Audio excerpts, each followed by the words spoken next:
Tenía que viajar muy lejos. Tenía que llegar a esa ciudad y decirle a la gente que le quedarían poco más de un mes para que dejaran de existir. Es extraño.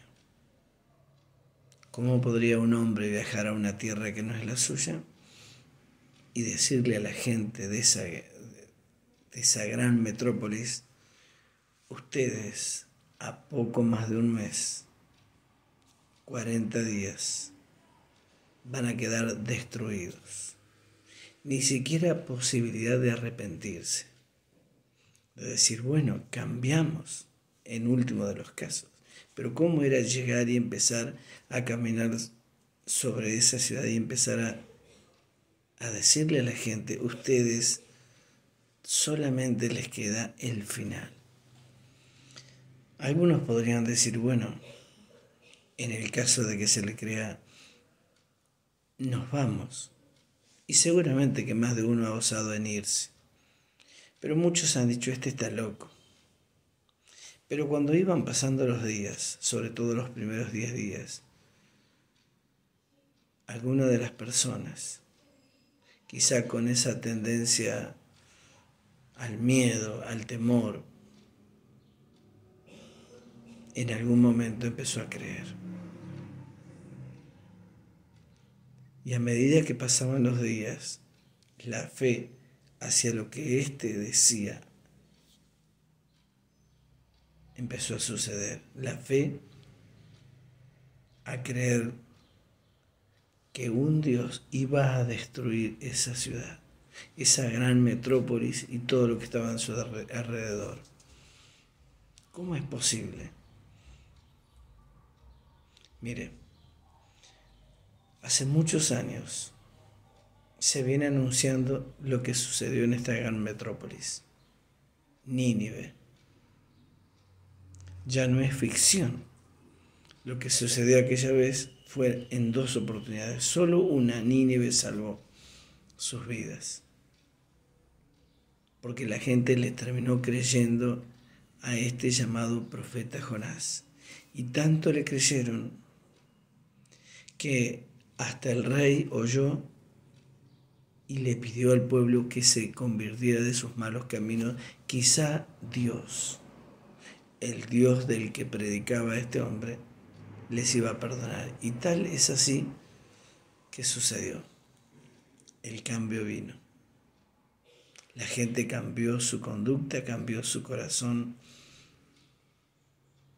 Y verdaderamente, llegados los 40 días, la desgracia no vino sobre esa ciudad porque el cambio era tan grande.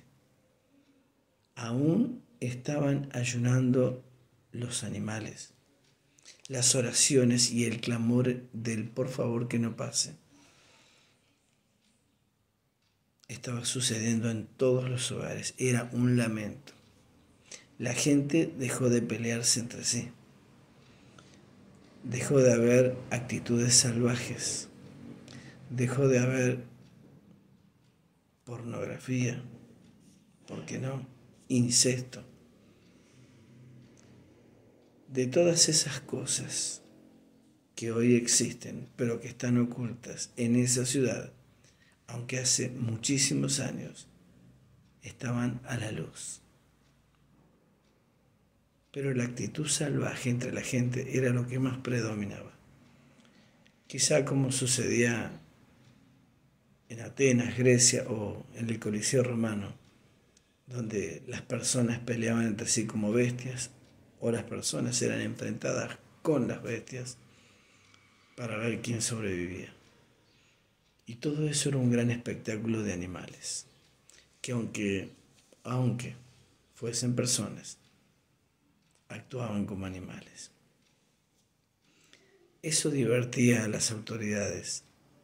Y quizá hoy en día a la humanidad le están divirtiendo cosas que son similares. Sino, fíjese usted los juegos a los que los niños se entretienen.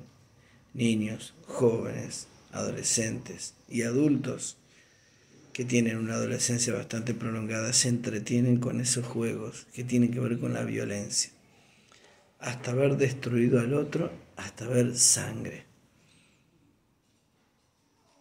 Personas que con una metralleta persiguen hasta haber destruido al otro.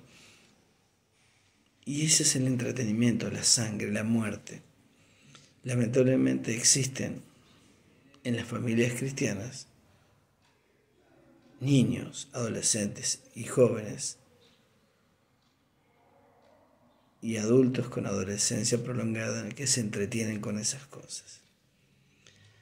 Claro, usted dirá, eso es una historia que se refiere a un tal Jonás sobre una ciudad, Nínive, en las grandes metrópolis de aquella época, sobre todo en una que era la mayor quizás, la más relevante de esa época. Bueno, en Sodoma y Gomorra pasaban cosas iguales y cayó fuego sobre ella, pero sobre Nínive no cayó. Y aún nos pasa a nosotros que sobre nuestro mundo se anuncian desgracias conforme a las malas actitudes.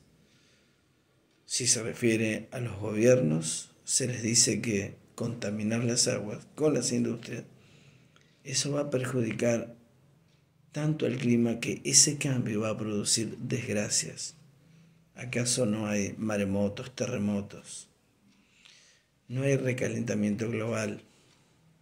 No existe que los inviernos ya son extremadamente inviernos y los veranos son tan malos y tan secos, donde falta el agua en algún lugar es porque seguramente está cayendo en otra. Un hombre sabio me dijo, las proporciones del agua para que caiga del cielo a la tierra, por supuesto que es por evaporación, son las mismas. Nada más que en vez de caer repartida sobre la tierra, cae más en un lado que en otro, y lo que sucede es que existan desbordes, inundaciones, destrucción. Porque como en aquella época no estamos escuchando lo que la naturaleza nos está diciendo, y que también es un mensaje de advertencia. Dejemos de destruirnos entre nosotros. El afán de la cosecha fácil es quitar todos los árboles del camino, limpiar la tierra, sembrar lo que es más sencillo y menos costoso y más redituable, y eso termine en las grandes cosechas, las grandes ganancias, y así saturar la tierra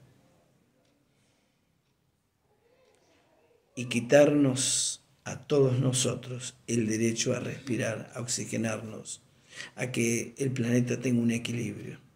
¿Cuántas veces las altas autoridades mundiales, aún aquellos que cuidan la ecología, aún las ONG, que son aquellas como Greenpeace, que cuidan de que no haya desbordes, desequilibrio, tanto en lugares secos como en lugares donde hay mucha agua, como mares y ríos, donde tratan de impedir que estén trabajando adulteradamente sobre nuestra naturaleza y la estén destruyendo?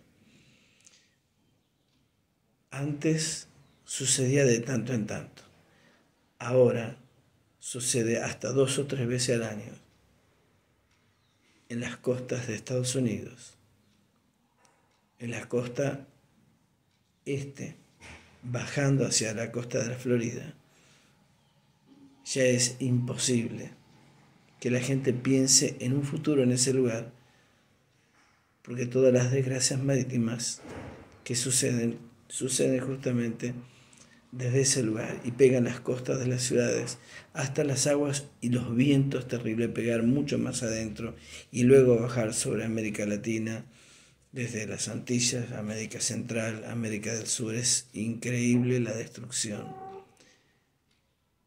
Y la idea es que las naciones se reúnan para entender que hay que bajar el nivel de contaminación, el nivel de desforestación. O sea que está no solo la deforestación, sino la industrialización de productos que terminan desechándose sobre las aguas.